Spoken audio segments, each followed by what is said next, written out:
सोचें तो हर बात है गहरी, हवा भी बेकसूर, दिया भी बेकसूर, उसे चलना ज़रूर है,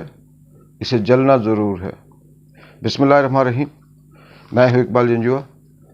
J.Inspired से। नाज़रीन, आज एक खूबसूरत कहानी रिसर्च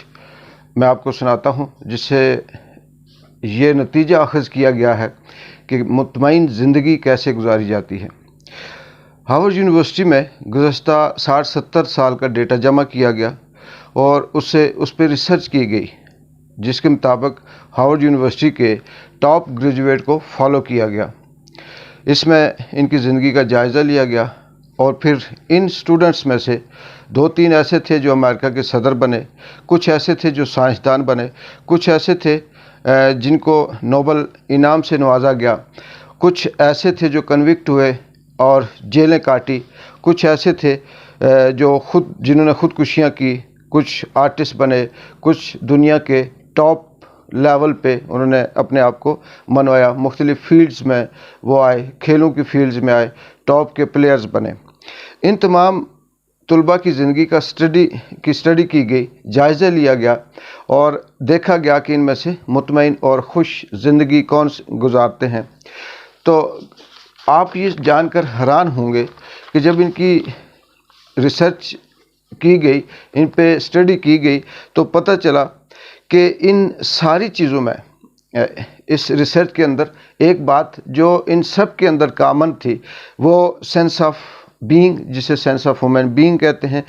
वो कॉमन थी। और फिर मुतमईन होने के लिए जब इनका क्राइटेरिया अलग करके देखा गया तो पता चला कि एक ऐसी चीज़ जो इन सब लोगों में कॉमन थी,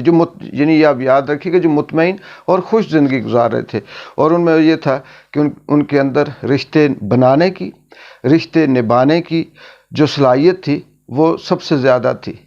रिलेशनशिप डेवलप करने की सलाहियत उनके अंदर एक जैसी थी। वो रिश्ते निभाते थे, वो रिश्ते बनाते थे, और आपस में जो उनकी नाराज़गियाँ थी या परेशानियाँ थी रिश्तेदारों के अंदर, हल्का अहबाब के अंदर, उनको बर्दाश्त करने का उनके अंदर मादा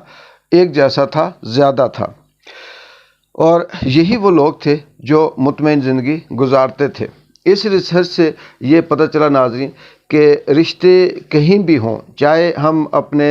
फैमिली के अंदर रिश्तों की बात करें या हम कहीं किसी आउट ऑफ कंट्री हैं, जैसे हम समंदर पार, मेरे बहुत से दोस्त, बहुत से भाई हैं, वहाँ पे भी उनके रिश्ते हैं, जो उनके ऑफिसेज हैं, जो उनके इर्द गिर्द लोग काम करते हैं, वो भी उनके रिश्तों में उनका ताल्लुक़ है, और उनके साथ भी उनकी नाराज़गियाँ या कहीं ना कहीं किसी न किसी हवाले से चपकलश होती रहती है। लेकिन उसमें अगर वो बर्दाश्त से काम लेते हैं, एक दूसरे के साथ खुश असलूबी से काम लेते हैं, ताल्लुक़ को निभाने की सलाहियत उनके अंदर ज़्यादा है, तो वो मुतमईन होंगे।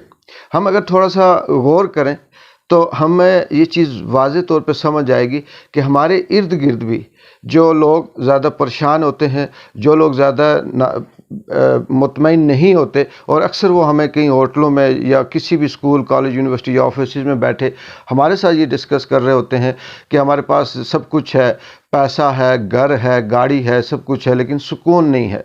अगर हम उनसे जब मुताला करते हैं, उनसे पूछते हैं, सवाल करते हैं, तो हमें उन तमाम नाखुश ज़िंदगी गुजारने वालों में जो हमारी सोसाइटी के अंदर है, एक चीज़ कॉमन मिलेगी कि उनके अंदर जेलसी फैक्टर बहुत ज़्यादा होता है, उनके अंदर नाराज़गियों का जो उनसर है वो बहुत ज़्यादा होता है, उनके अंदर ग़ीबत चुगली का उनसर बहुत ज़्यादा होता है, और आपने देखा होगा कि वो अपने रिश्तेदारों के अंदर, चाहे वो कज़न्स हैं, चाचे ताए हैं, या इवन दोस्त हैं, पड़ोसी हैं, किसी भी हवाले से स्कूल फॉलो हैं, कॉलेज फॉलो हैं, यूनिवर्सिटीज़ के अंदर उनके कुछ ताल्लुकात हैं, उनके साथ उनकी बनती नहीं है, और वो ज़रा सी बात का पतंगड़ बनाकर ज़्यादा से ज़्यादा करते हैं, और किसी न किसी हवाले से वो तनकीद का भी सामना उन्हें रहता है, और फिर वो मुतमईन नहीं होते, क्योंकि वो ये चाह रहे होते हैं कि जो भी शख्स उनके साथ रहे वो उन जैसा ही हो, उसकी बात को फॉलो करे, या उसी की नज़रिए को या उसी की बात को माने। ज़रूरी नहीं है کہ جو شخص آپ کا دوست ہے، جو شخص آپ کے ساتھ رہتا ہے، وہ آپ کی بات کو مانے یا آپ سے مطمئن ہو۔ ہاں، رشتہ نبھانے کی جہاں تک بات ہے، آپ اس کے ساتھ اچھے تعلقات رکھ سکتے ہیں، اس کے مشکل وقت میں کام آ سکتے ہیں اور آپ کے مشکل وقت میں وہ آپ کے کام آ سکتا ہے۔ یہ آج کی ریسرچ ایک خوبصورت کہانی کی صورت میں مجھے امید ہے کہ آپ کو پسند آئی ہوگی۔ J.Inspire سے اقبال جنجوع کو اگلی ایک خوبصورت کہانی تک اجازت دیں۔ اللہ حافظ۔